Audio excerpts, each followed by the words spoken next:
Eu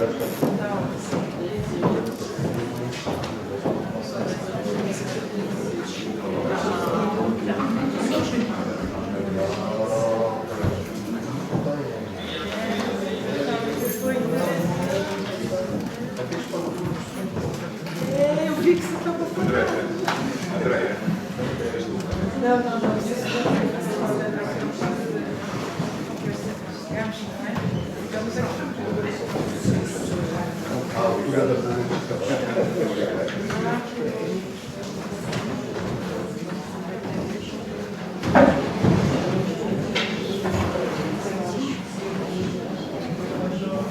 Ora, muito boa tarde.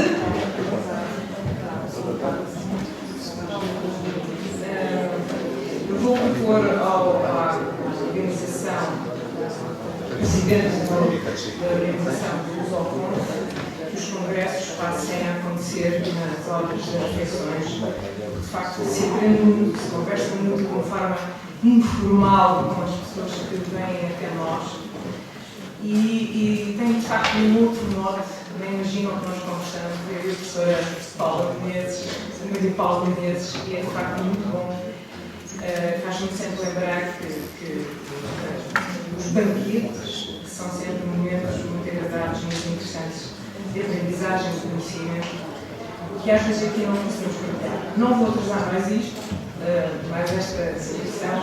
É um prazer, obviamente, ter esta nossa convidada, Maria Paula Menezes. É moçambicana, concluiu o ensino secundário em Maputo, é mestre em História da Universidade de Salzburgo, é doutorada em Antropologia pela Universidade de Lucas, dos Estados Unidos. Iniciou sua carreira em 1989 na Universidade de Eduardo Mondlane e depois, mais tarde, vai para a Universidade de Coimbra, na qualidade investigadora ligada aos Centros de Estudos Sociais da mesma universidade, e ele também leciona em vários programas de doutoramento, sendo coordenadora dos programas de doutoramento em pós-colonialismo e cidadania global. A investigadora aqui presente, ao meu lado, também foi professora convidada em várias universidades de África, como, por exemplo, Aula África do Sul, Namíbia, América Latina, Brasil, nomeadamente Brasil, Argentina, Equador, México, na Ásia, nomeadamente Índia, Europa, Espanha, Reino Unido, Alemanha e França.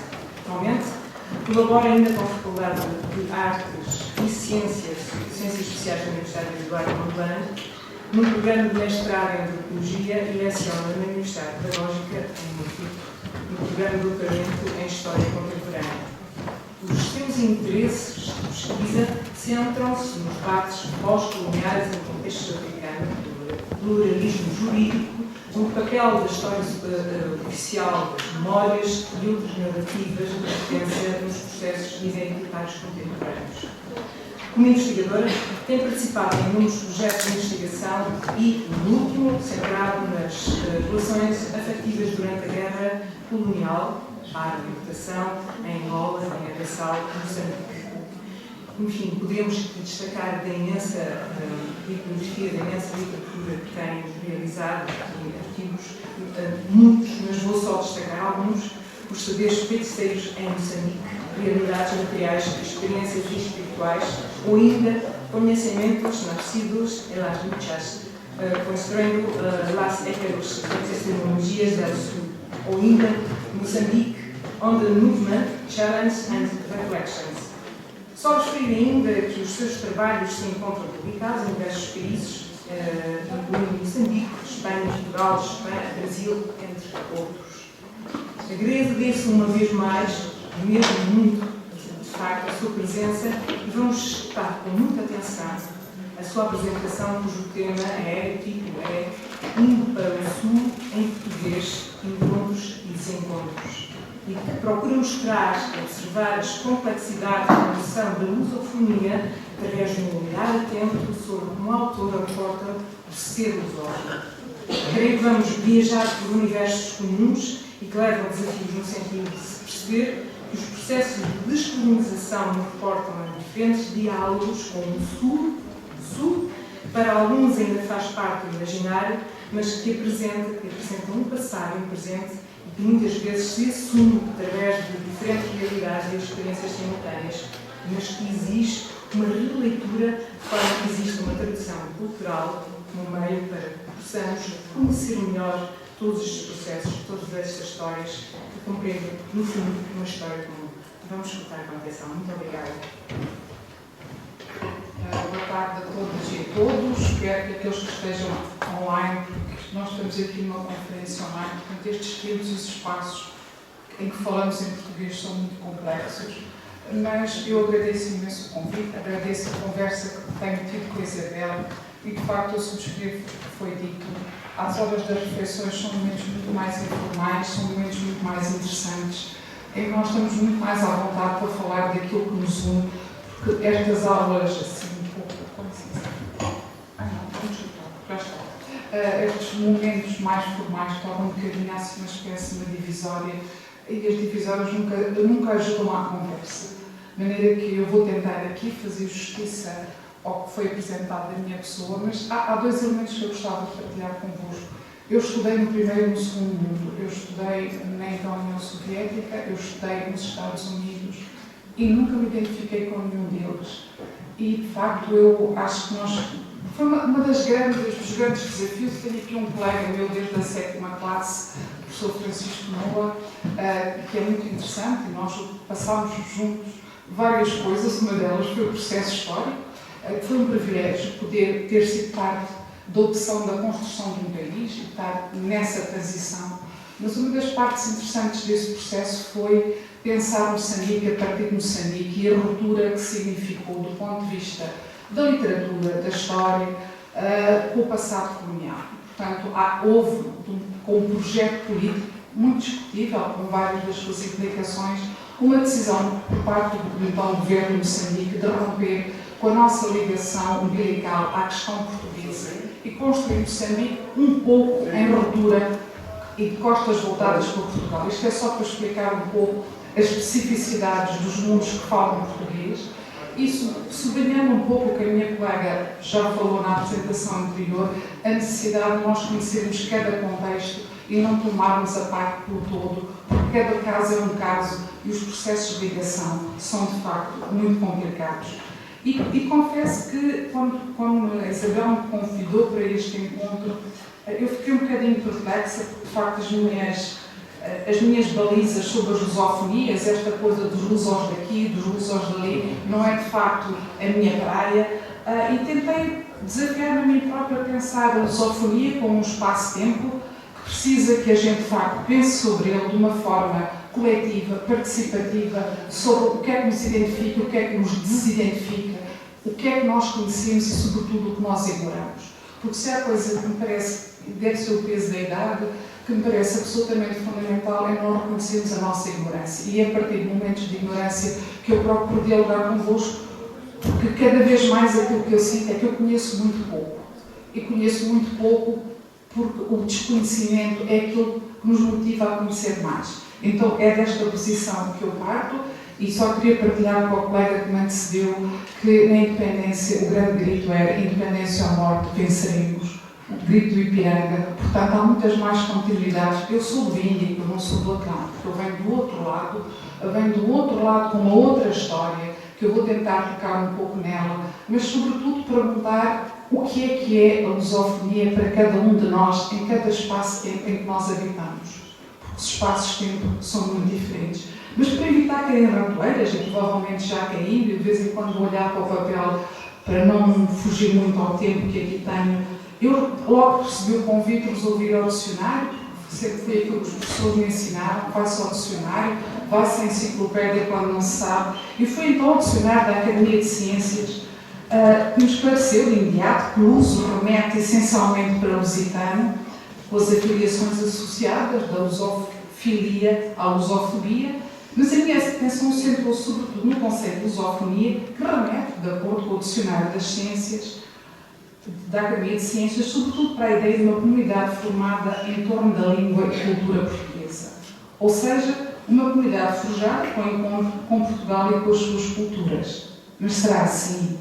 Esta é a questão que a gente tem logo que perguntar. Será chamada lusofonia uma seta unilinear, uma seta que nos indica apenas uma direção que sai deste canto da Europa, onde nós estamos hoje todos, para outros lugares do mundo? Haverá reciprocidade?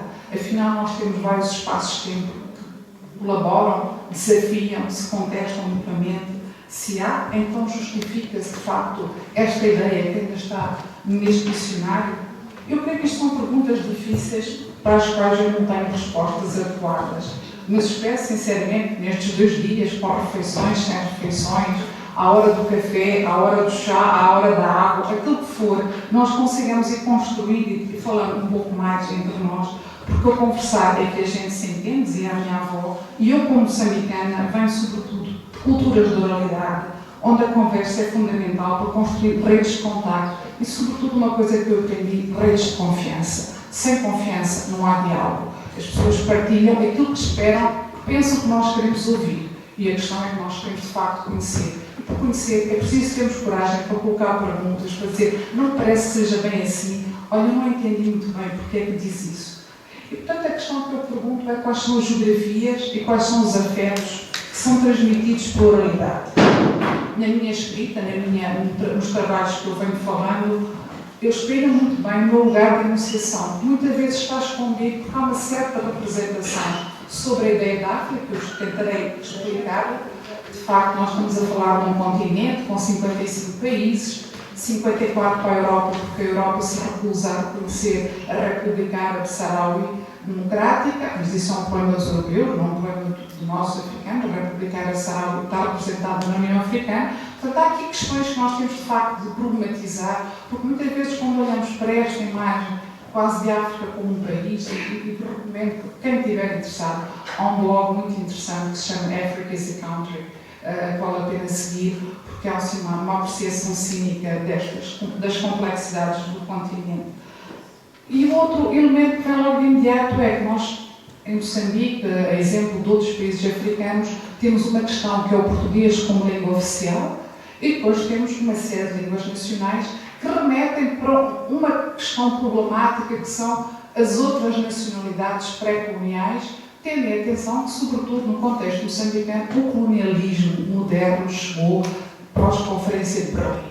Provavelmente para vocês é um tema esdrúxulo, a Conferência de Berlim é uma conferência que reúne 14 homens europeus em 1884-85 que se vão dedicar ao acerto das fronteiras de negócios, ou seja, está na origem das modernas fronteiras africanas. Portanto, não são fronteiras decididas, não estou a dizer que não haja acertos entre nós e que não haja outros processos, mas, grosso modo, as fronteiras africanas são decididas, como a maior parte das fronteiras coloniais, fora do continente. E, portanto, há uma grande questão aqui sobre, de facto, estas outras nacionalidades que transportam outras línguas que, normalmente, na literatura colonial, se transformam muito rapidamente em grupos étnicos e antigamente eram em tribos. Portanto, a questão que nós temos de perguntar quais são as sofisticações políticas que existiam e que estas línguas transportam. E se as línguas são dinâmicas, a quem é que pertence este saber? Quem é que não quer que este saber circule? Quem é que não está interessado em perceber as outras histórias? Esta violenta encontrão de Portugal com vários contextos africanos vai gerar, porque eu creio que isto que eu estou aqui a falar deveria ser banal, mas talvez não seja. E se não é, é a grande questão. Porque é que nós não falamos disto? E, sobretudo, tendo em atenção que há relativamente pouco tempo, o Primeiro-Ministro de Portugal, numa visita oficial a Moçambique, pediu desculpas por um pequeno episódio da violência colonial, que foi o massacre do Iriana. Mas há muitos outros episódios e, sobretudo, os desencontros da história. Se vocês lerem um livro, um dos grandes intelectuais de Moçambique, Eduardo Mondlane, que mais tarde vai liderar a transinterpretação de Moçambique, Mondlane chama a atenção para o início da ocupação efetiva militar violenta de Moçambique para as guerras das Zambésias em 1861. Ora, vocês vão ver falar nas guerras, nas campanhas de ocupação de novo nos finais do século XIX e depois, a seguir, há a guerra colonial ou a guerra do ultramar, como se fosse uma resistência portuguesa para manter os seus territórios. Ora, como eu vos estou aqui a mostrar, a presença portuguesa é muito recente e, portanto, é preciso nós descodificarmos toda esta história e todas as violências associadas a uma narrativa que continua a insistir em não perceber que há outras histórias, que há outro lado. E como nós dizemos no continente, normalmente nós só temos a história do caçador. Agora chegou a altura da gente ouvir a história do leão, da leoa e todos aqueles que foram destruídos naquela altura. E eu creio que nós, neste momento, temos uma grande questão que é exatamente sobre as complexidades culturais no continente africano e como é que estas complexidades culturais e políticas se expressam fora do continente. E eu creio que há aqui duas perspectivas principais sobre as diferenças culturais, uma que enfatiza o antagonismo entre as culturas, um dos bons exemplos é o choque das civilizações do Huntington, mas há uma segunda, que é aquela que eu subscrevo, que é os processos identitários são produzidos por circulações de pessoas, de ideias, de culturas, mas comum a estas duas posições é a ideia de que é possível traduzir. Eu não estou a falar apenas de traduzir palavras, traduzir línguas, traduzir culturas, traduzir de uma forma espessa, como o APA chama a atenção, que é um dos elementos fundacionais para nós percebermos as nossas diferenças filosóficas, políticas, económicas, etc.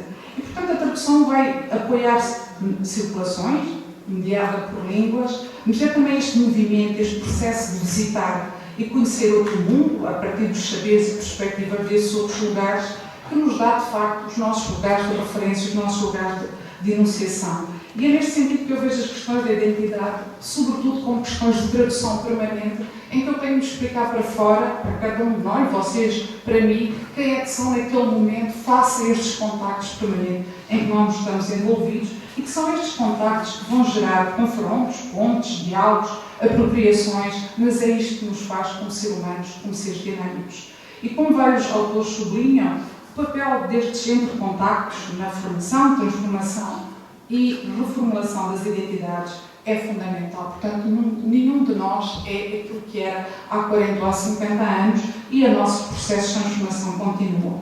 Portanto, manter a tradução no centro dos debates sobre os processos identitários parece-me fundamental, porque também nos ajuda a pôr em causa todos os essencialismos e as questões essenciais culturais que muitas vezes nos são impostas como a cultura dos, e eu procurar de facto saber como é que as várias forças, as questões geracionais, as questões religiosas, os debates de género, os debates étnicos, os debates raciais vão conformando as identidades em cada contexto que está sob análise. E, sobretudo, como é que nós conseguimos, de uma forma mais transparente, ir nos conhecendo.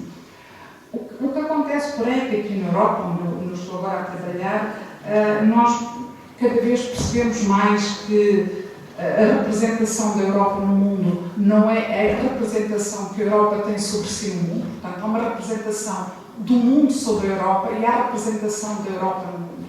Eu vou-vos dar um exemplo. Um dos grandes choques que me aconteceu foi eu ter vindo para trabalhar para a Europa e no início do século XXI há uma conferência em Lisboa em que a Europa é declarada a sociedade do conhecimento. Portanto, by default, todas as outras sociedades continuavam a ser as sociedades da ignorância. E esta é, de facto, a grande ruptura abissal, e eu aqui volto ao projeto de Bandung, em 55, em que Sukarno afirma que há uma linha, a linha que alimenta o imperialismo, que é a linha que separa aqueles que dominam daqueles que são dominados. E é preciso nós voltarmos a estas representações para perguntarmos, de facto, a grande questão que está em cima da mesa: o que é que significa a descolonização? Se significa apenas a entrega das chaves e vocês são independentes e sigam, ou se, de facto, há aqui um processo de recombinação, de reavaliação dos nossos encontros, daquilo que somos, do que fomos, das traumas que ficaram mútuos e daquilo que nós podemos fazer em conjunto. E eu acho que estes encontros sobre a lusofonia são fundamentais para, de facto, começarmos a clarificar muito melhor quem é que somos e para onde é que queremos ir. Porque sem clarificarmos os nossos lugares de origem é muito difícil conseguirmos gerar um acordo. E agora sou eu, o telemóvel deve ser algum espírito que não está de acordo. Porque de vez em quando protestam, deve estar a acontecer por aí. Mas como eu vos dizia, eu acho que é importante nós reconhecermos que a Europa que o mundo é composto por várias províncias de conhecimento, como o Dipesh Chakrabarti chama, chamando a atenção que nós temos, para reconhecer, vamos ter de aceitar que a diversidade cultural é incomensurável e que assente nesta diversidade, estão diversidade de saberes que as acompanha, e que a ciência é parte desse universo, mas não é a única parte. E, portanto, toda esta grande introdução, que já se estendeu em excesso, na minha opinião, é muito inspirada, como eu vos dizia, por aquele lugar de onde eu venho, por lugares onde eu tenho de me confrontar com as representações, por exemplo, que há sobre mim, sobre o meu país, sobre a minha região, e, sobretudo, as dinâmicas de poder que estão muitas vezes subjacentes a estas zonas de contacto onde nós nos encontramos e que nós temos, de facto, a explorar em profundidade. Apesar de eu me expressar em português, uso outros sentidos, outras grafias, porque a língua portuguesa, no meu caso, moçambicanizou-se.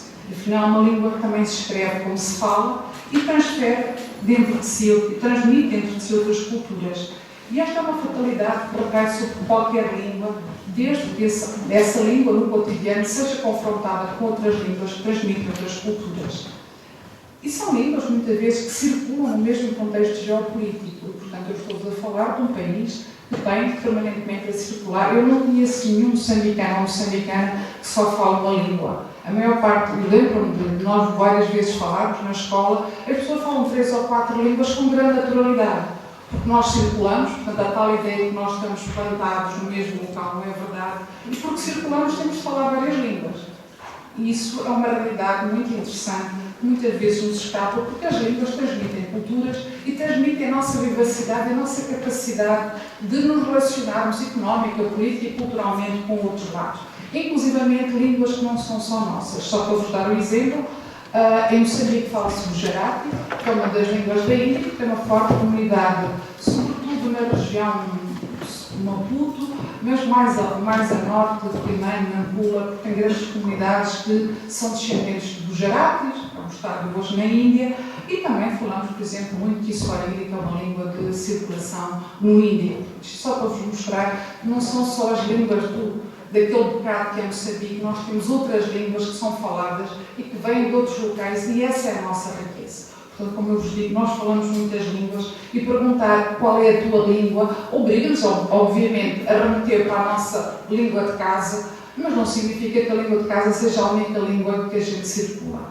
E neste momento estão a chegar outras línguas, eu espero que depois o meu colega, o Francisco, não por vocês o possam provocar, por exemplo, o mandarim, que é a língua que eu estou a insistir com que o meu neto que está na escola primária aprenda, porque eu acho que é a altura da gente aprender outras línguas e ir para outras latitudes.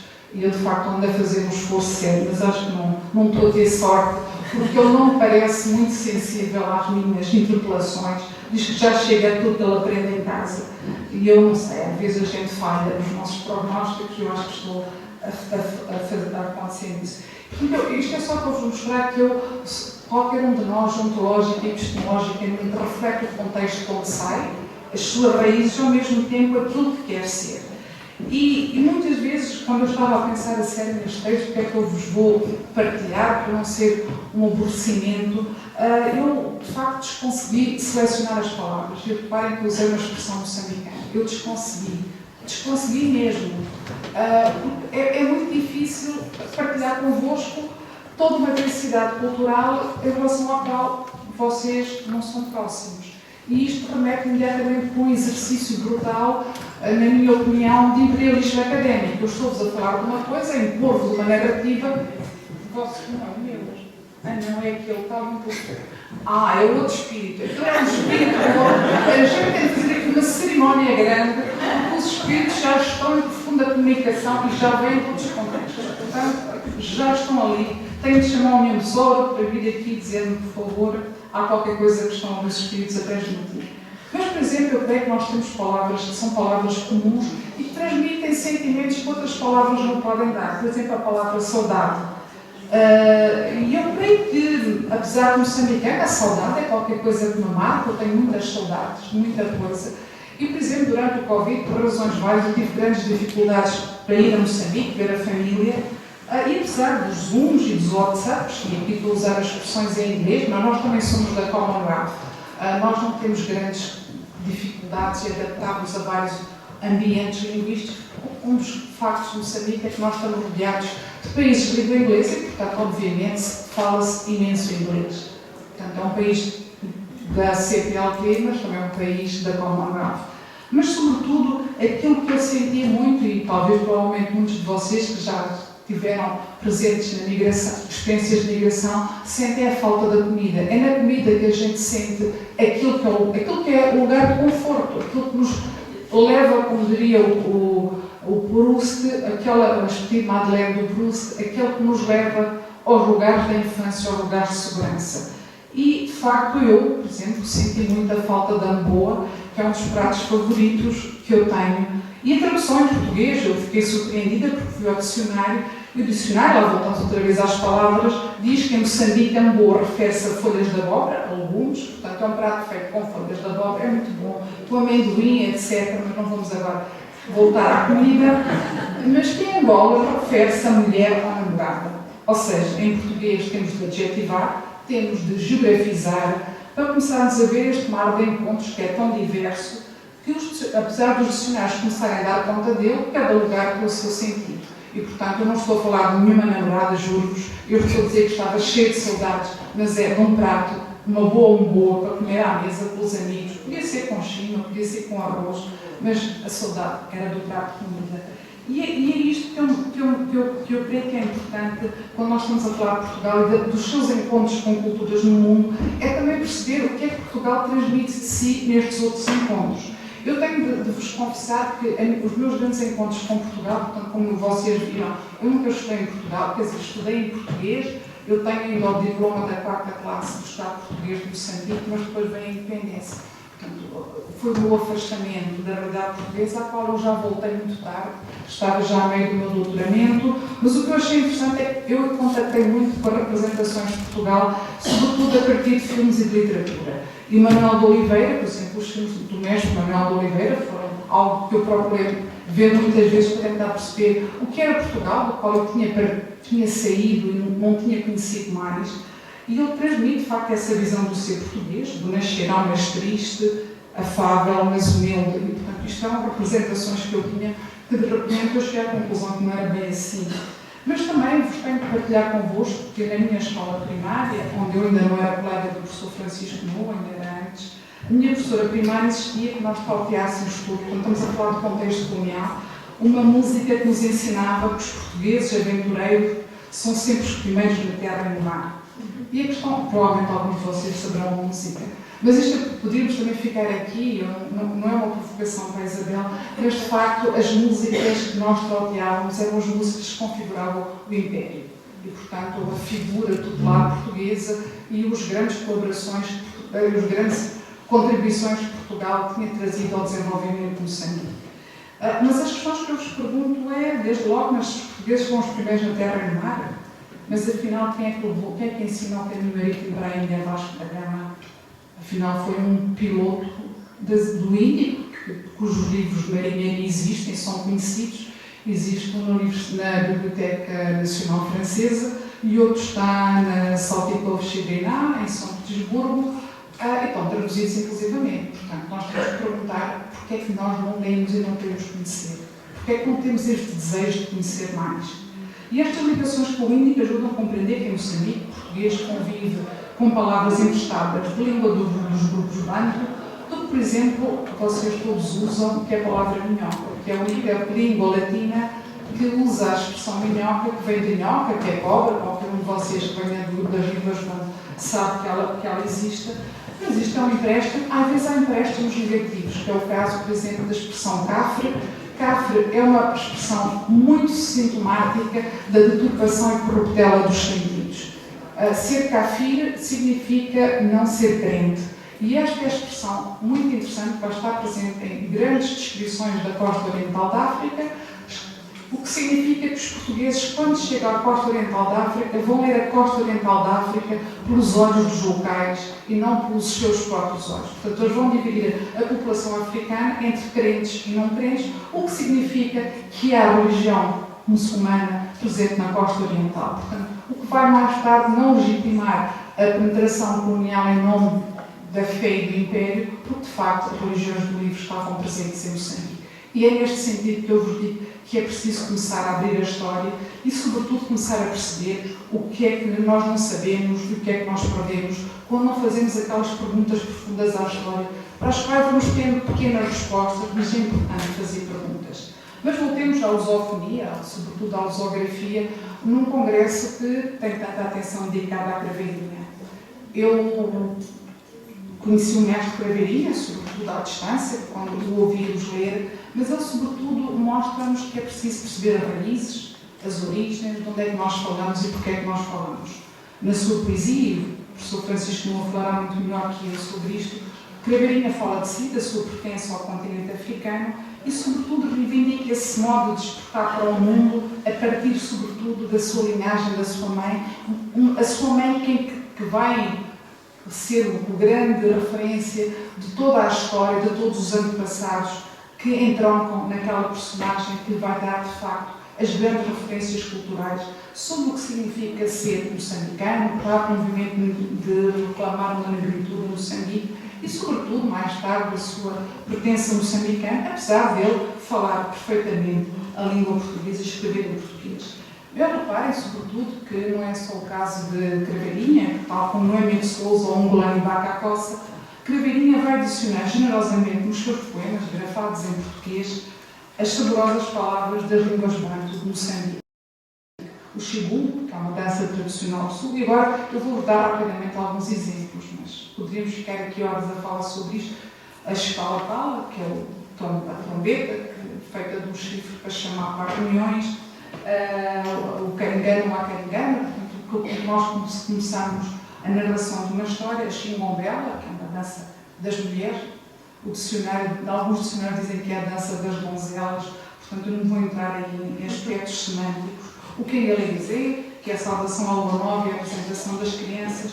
Isto são palavras, como eu vos digo, algumas estão no dicionário, mas estão geografizadas. E se elas estão geografizadas, de facto elas são um localismo ou são algo que todos nós deveríamos conhecer, porque afinal somos todos parte da lusofonia. A lusofonia é um aspecto parcial, é a expansão, como diz o dicionário da Academia de Ciências, a exportação da cultura portuguesa no mundo. Se a cultura portuguesa é cultura de Portugal, é uma cultura em língua portuguesa. E aqui começam as complexidades da língua, que me parece que nós estamos muitas vezes a esquecermos destes saberes, destas experiências, destes contactos tão profundos e que não são apenas incorporações lexicais, são sobretudo incorporações culturais. Porque uma língua falada, uma língua ativa, é uma língua que está permanentemente, na minha opinião, a renascer e que não faz, e se não faz este processo, vai acontecer naturalmente aquela morte, como morreram várias línguas no momento em que deixaram de pensar a partir delas.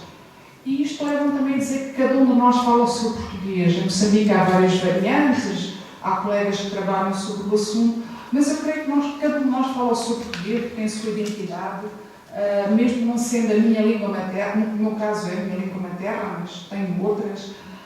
E é aqui que a questão que eu pergunto é o que é que esta língua portuguesa transporta e o que é que ela muitas vezes nos esconde. É que quando nós usamos a língua portuguesa como uma condição sine qua non para pertencer a um coletivo, nós estamos muitas vezes a esquecer que esta língua portuguesa transmite dentro de si vários episódios de violência. E um dos episódios de violência que muitas vezes passa despercebido é uma pequena expressão, que eu creio que é comum a todos nós, que é a existência do Estado-nação. O Estado-nação é um projeto colonial, é uma imposição política a todos estes territórios, a partir da referência colonial existente em Portugal, que vem de França, a partir dos processos constitucionais, mas a grande questão é, por exemplo, nos nossos tribunais, utilizamos o direito moderno. Quando nós chegamos a Portugal já não é o direito moderno, é o direito romano ou germânico.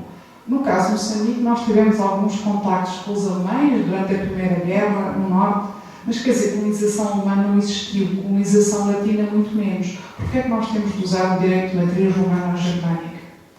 Isto não é colonialismo?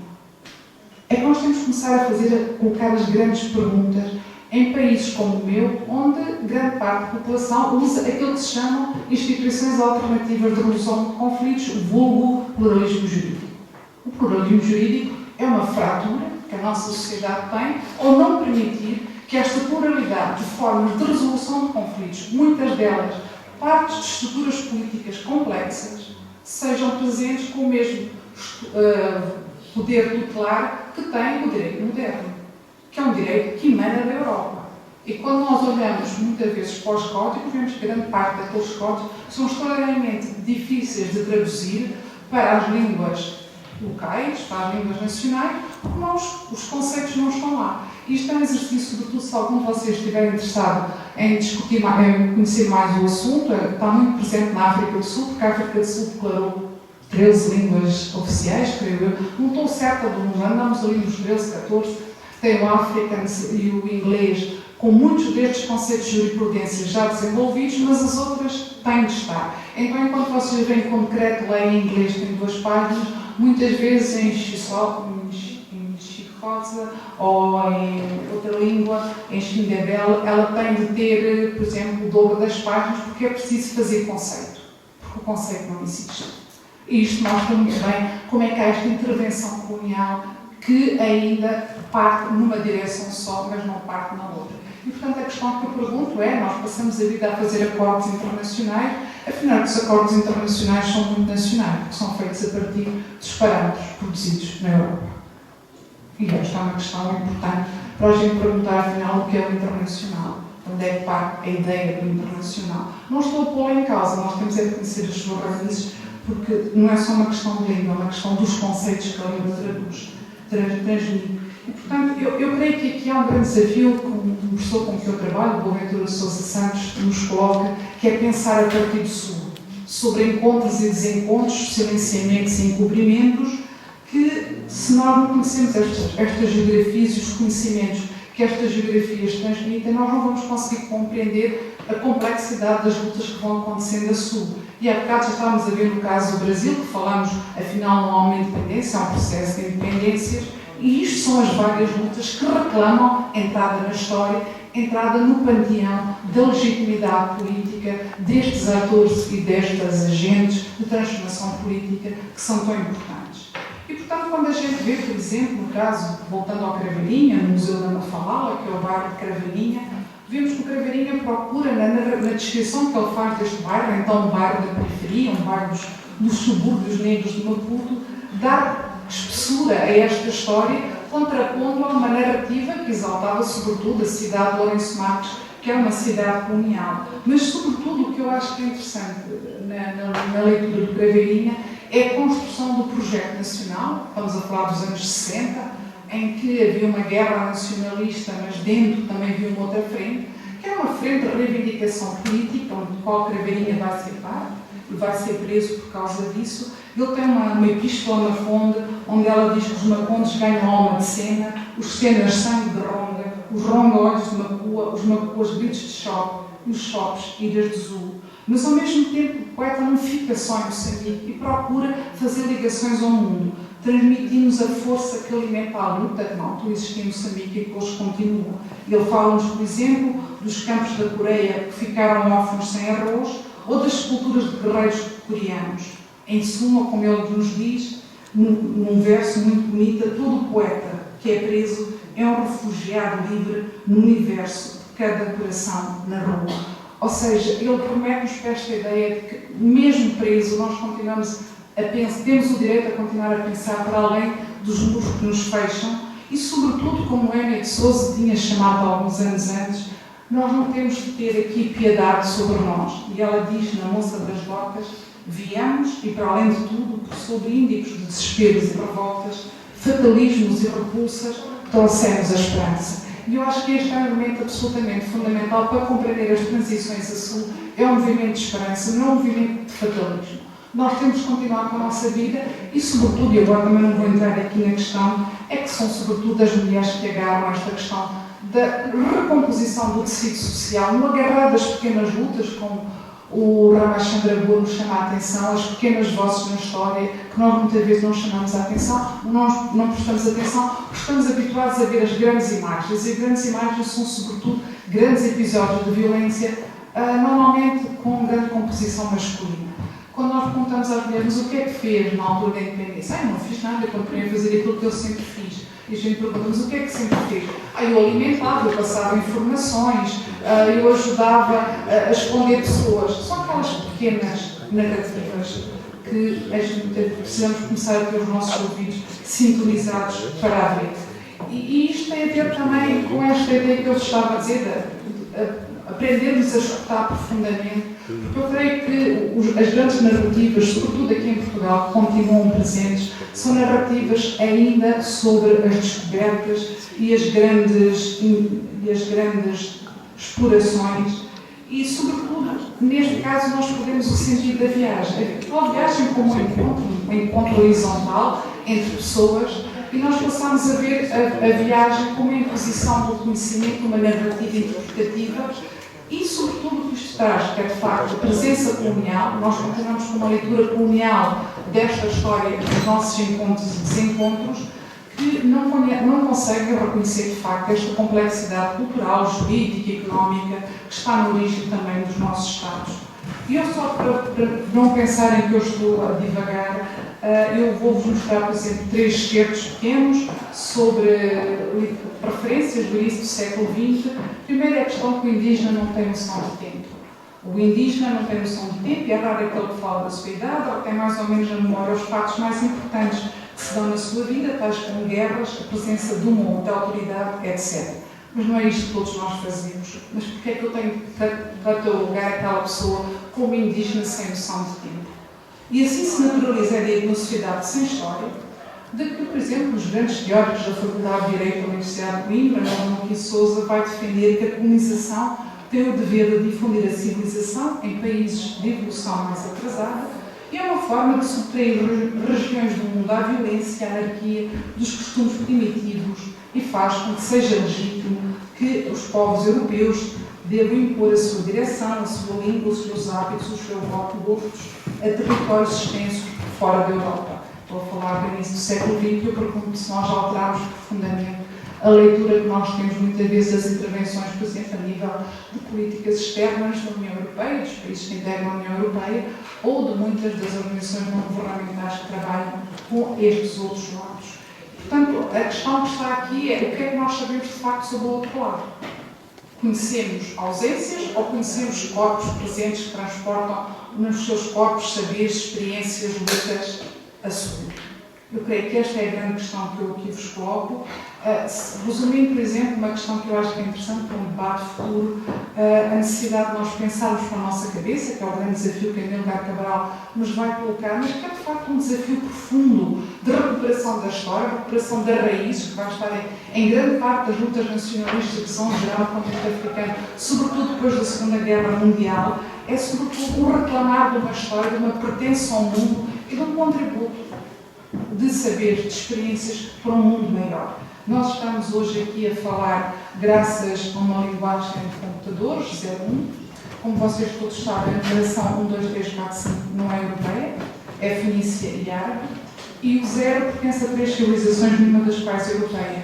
Portanto, muitas vezes nós temos de facto de conhecer o que é que não conhecemos e o que é o conhecer. O 0 vem sobretudo da civilização Inca e das civilizações da Mesopotâmia.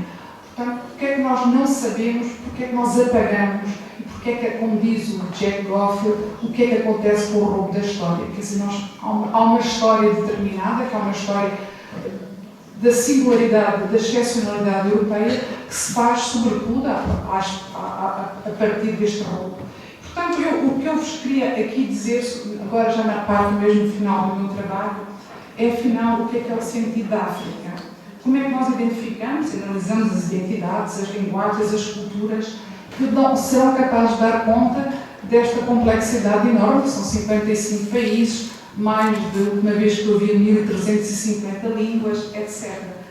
Portanto, construir histórias contemporâneas, eu creio que é um dos elementos principais para permitir a reemergência de outros sujeitos históricos, de outras ontologias e outras epistemologias, para além da chegada desta narrativa macro que nós continuamos muitas vezes a ter, que é impositiva e transcendental, desta referência histórica, da tal história universal, que afinal é uma história europeia no mundo. E é aqui que nós começamos pelo primeiro derrapar. É a história da África, como um motivo de pergunta, ou é a história da Europa em África, e a tradução da África para fora, a partir dos referenciais europeus. Portanto, eu creio que falar da África, numa época que ainda refém de muitas das heranças coloniais, obriga-nos sobretudo a abrir os tempos, os espaços da história, a desafiar representações de espaço e de tempo, a representar sobretudo as nossas experiências a partir de nós próprios e, sobretudo, para evitar situações como aconteceu recentemente com o episódio da Covid, que são representações da África como espaço patológico. Provavelmente alguns de vocês terão visto, logo no início da Covid, foi solicitado ao Imperial College, no Reino Unido, uma projeção sobre o impacto da Covid no mundo. O Imperial College, a Faculdade de Medicina, fez uma data de estudos e, no caso de Moçambique, iriam ser cerca de 200 mil pessoas iriam morrer de Covid por uma série de indicadores. O que acontece é que os números são o que são e eu sei que nós estamos a Covid está subidentificada no Moçambique. Mas neste momento nós temos cerca de 4 mil notificações de mortes, portanto ainda nos faltam 196 mil para lá chegarmos.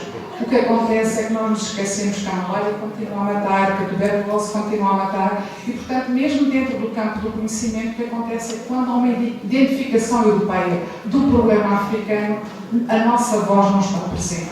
E isto teve um grande impacto, por exemplo, naquilo que nós chamamos e continuamos a chamar a linha abissal das vacinas, ou seja, o apartheid das vacinas.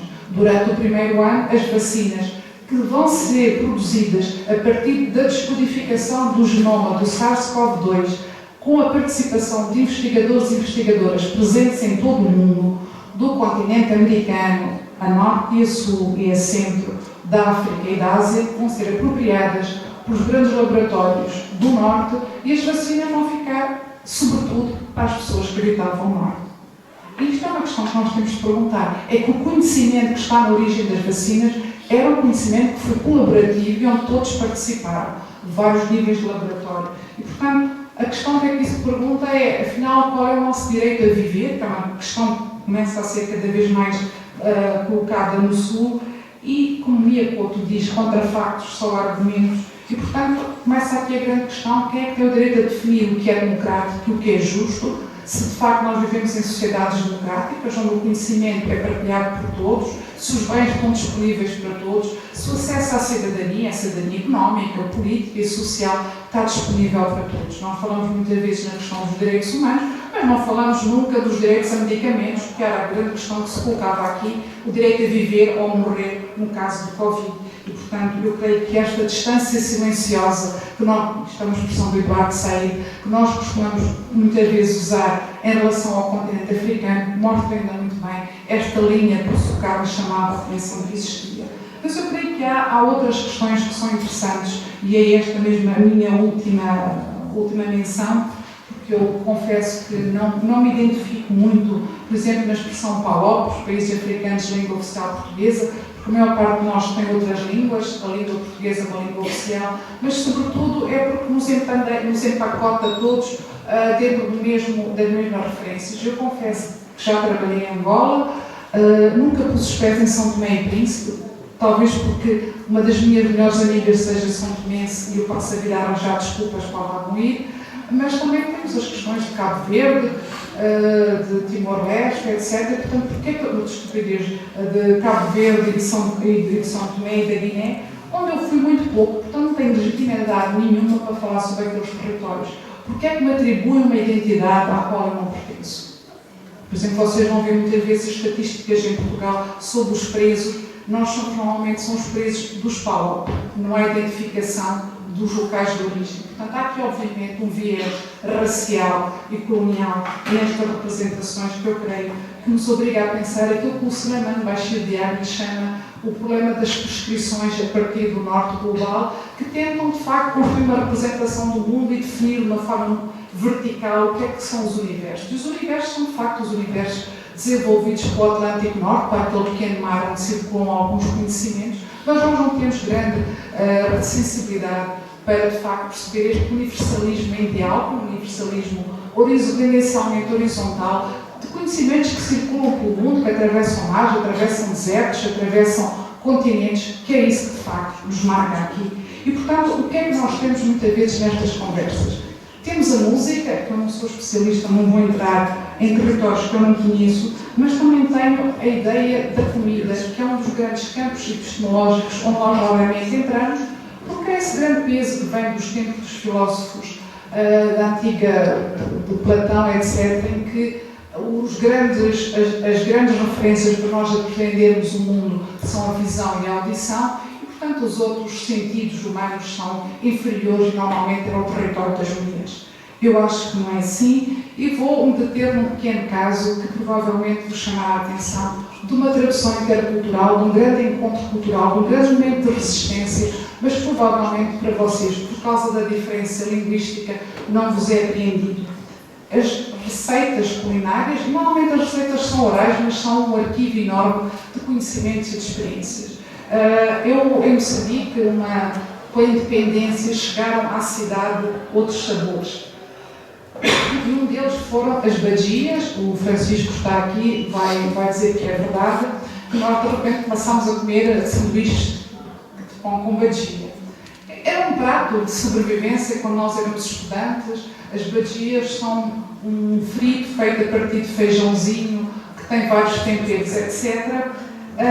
E que, de facto, eu, afinal, quando fui a Goa, fui descobrir que eles chamam vada-pão, que é um prato inicialmente oriundo de Goa, que chega a Moçambique e depois continua o seu trajeto, provavelmente pelas mãos de mulheres escravizadas, que levam estes sabores para a costa ocidental da África, onde feijão é acará, e que vai dar resultado a que o Brasil eles se chamam acarajés. Mas isto é um trajeto de desencontros linguísticos, mas de encontros de saberes. E, sobretudo, de uma grande proximidade que nos mostra que, pelo paladar, nós muitas vezes nos encontramos, somos capazes de identificar o que é que está, e quem cozinha, quem faz, de facto, quem continua a montar a grande estrutura de sobrevivência e de reprodução do tecido social, são mulheres, e muitas vezes estas mulheres cujas histórias no tráfico da escravidão aparecem nas receitas, que são, de facto, na minha opinião, o grande receituário que nos mostra as ligações do Pacífico ao Índico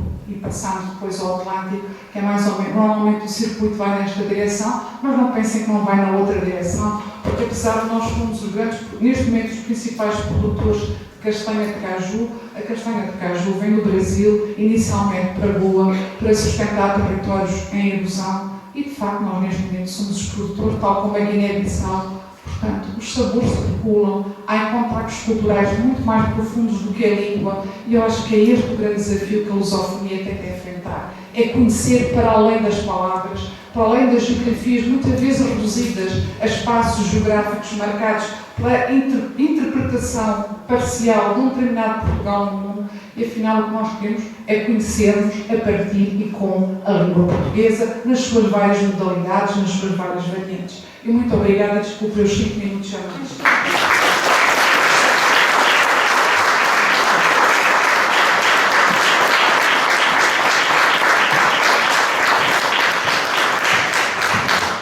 É fácil moderar, é assim, quando as pessoas são mais rigorosas do que o moderador. Terminou perfeitamente como eu bem digo, que de facto o melhor encontro que nós podemos fazer é na gastronomia, com a gastronomia, completamente. E deixem-me só dizer, eu tenho que dizer isto, eu tenho as saudades loucas de Moçambique, de Maputo, eu estive lá, tive a feliz sorte de estar lá, não sou moçambicana, sou transmontana, mas conheci algumas pessoas, conhecemos também em comum, e de facto, e a primeira vez que fui para Maputo, a Moçambique, fui ali com a Paula Albete, uma grande amiga, e de facto tenho ainda comigo o sabor, o cheiro de algumas das comidas que provei lá, que tive feliz sorte. E de facto ainda escuto algumas das músicas que de facto aprendi lá em várias... Enfim, aprendi, eu já não sei nada, não sei absolutamente nenhuma, nada, mas ainda do tempo lá estive, fui lá várias vezes e fui de facto lá muito feliz. Não vou-me falar, de facto é um tema que para mim também é muito interessante e penso que já dedos no ar, acho que ainda temos algum tempo para questões, se houver aí microfone, penso que quero colocar uma questão. Muito obrigada. Boa tarde. Tenho o privilégio de ser o primeiro a falar e o primeiro a dizer que valeu a pena vir ontem de Lisboa para aqui. E muitíssimo obrigado, doutora Paula Menezes. Eu passei o mês de agosto em Moçambique. Eu vivo aqui há 51 anos. De modo que podem ter a certeza absoluta que ouviram o que não encontrarão, não ouvirão vez nenhuma. Isto que foi dito deveria ser gravado, escrito e guardado e divulgado. É exatamente a fotografia, o retrato exato de quem é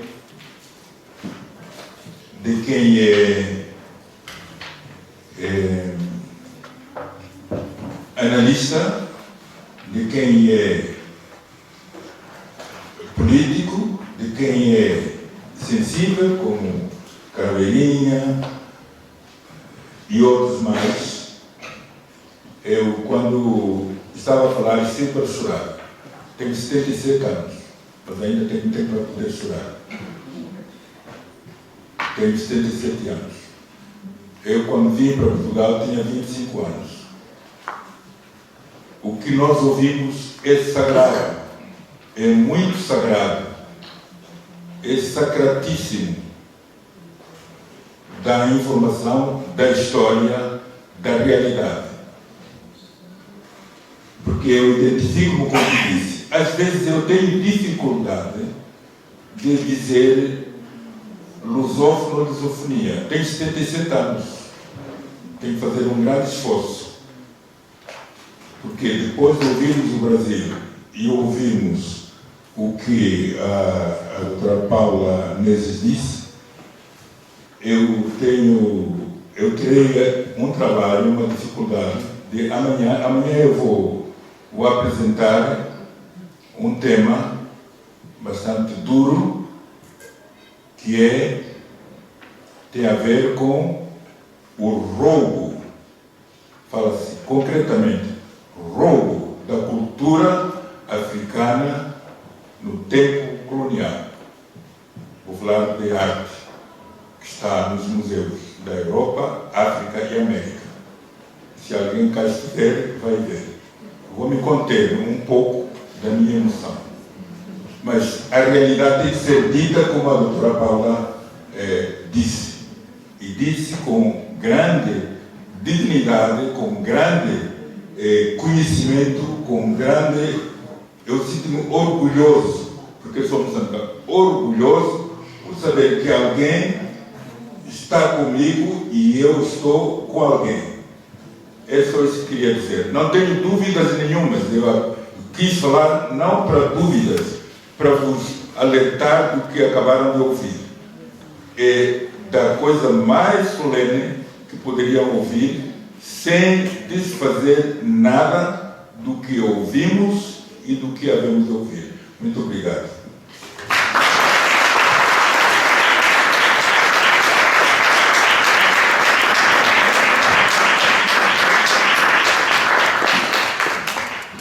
Eu só vou dizer muito obrigada, estamos juntos.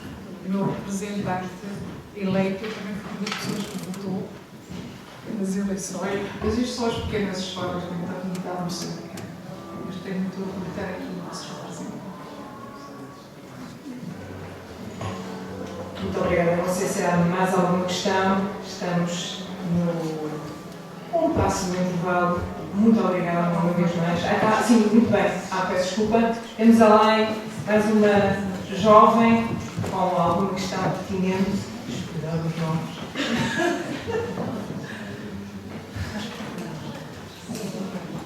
Boa tarde, eu sou Romana Brandão, estudante de mestrado de Educação Social.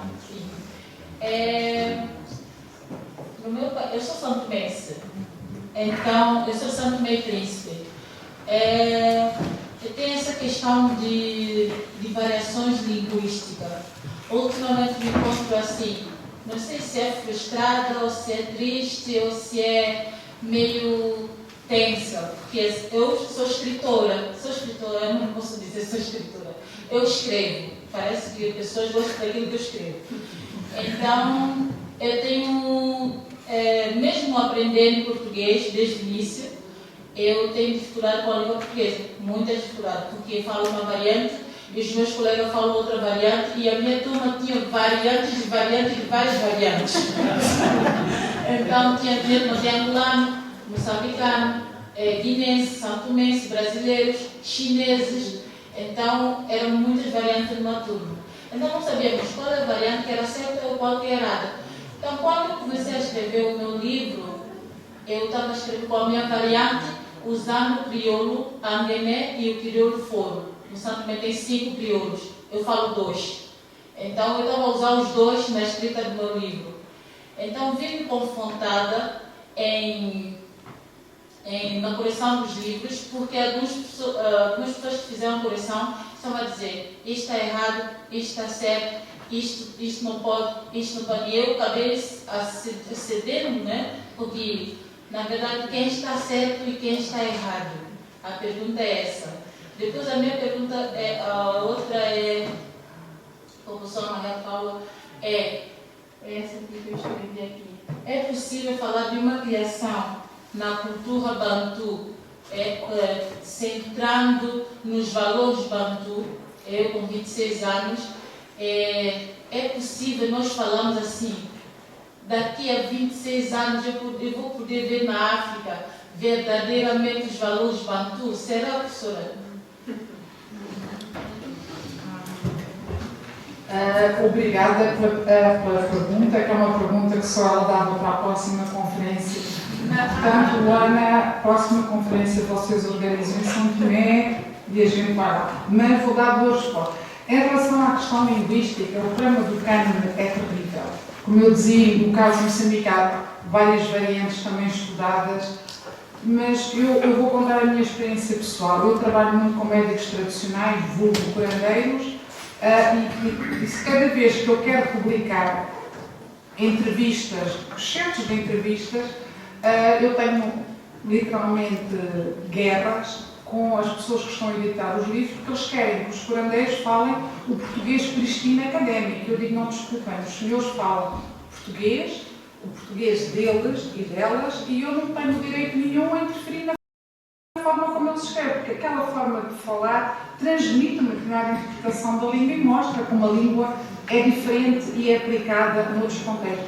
Talvez as relações de poder entre mim e si são diferentes. Eu já estou um bocadinho mais à frente, tenho um bocadinho mais de cabelos brancos, ainda não tenho todos os cabelos brancos do meu colega moçambicano, mas lá caminho, e nós quando chegamos a determinadas alturas da vida temos autoridade académica, autoridade da idade, etc. E tudo isso joga. Mas convém de facto chamar a atenção de que o meu português não é o português, isto não é português, é crioulo que estamos a falar. Portanto, se estamos a falar de crioulo, como é que quer que eu de repente transforme isto em português? Não pode, é outra coisa. E aí, na minha opinião, há que fazer fim-capé. Em relação à questão da cultura bantu, eu acho que é uma questão muito complexa.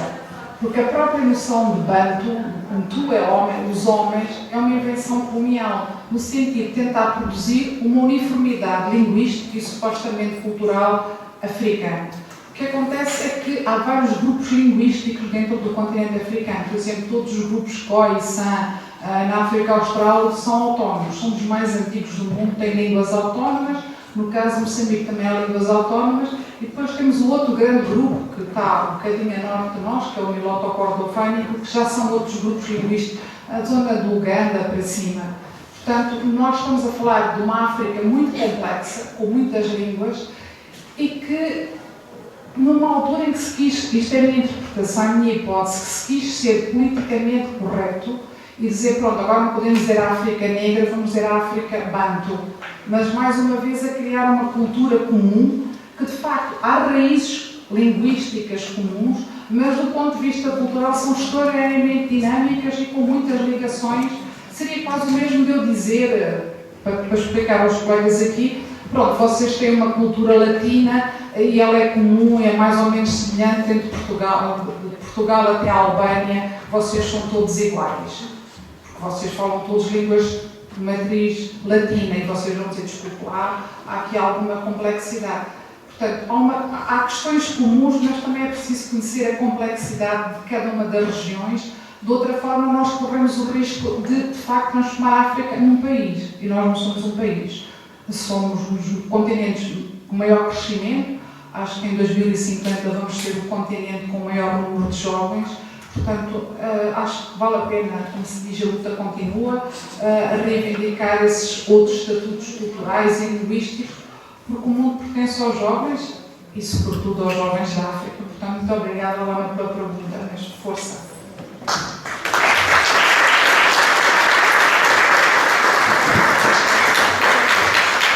Pronto, acabou o tempo. Vamos